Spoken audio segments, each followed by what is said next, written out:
Good morning, people. My hair is crazy. It looks like a bird's nest. Today I'm just going to work again, so I'm not too sure what's gonna happen in this vlog. I'll try to capture some good moments, hopefully. And yeah, I'll see you guys later.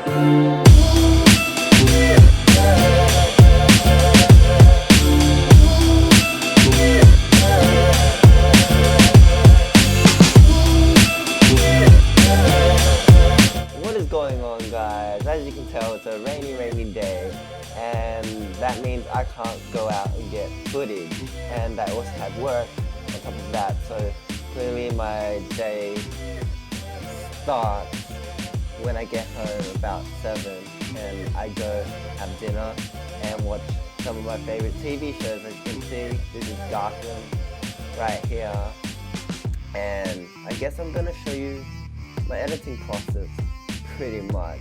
So as you can see here, I go in this panel where I color adjust. So I adjust my exposure first just to give it contrast, as you can see, pretty much. And those 3 dot thingies I'm touching is highlights, shadows, and midtone. Then I create another layer where I pretty much color it the way I want to give it the vibe I want the video to have. So today is a bit of a sad video, so that's why it's bluish, gray, and just, yeah, pretty much. And hopefully it did the work, because that's the point of the video. Hope you enjoy.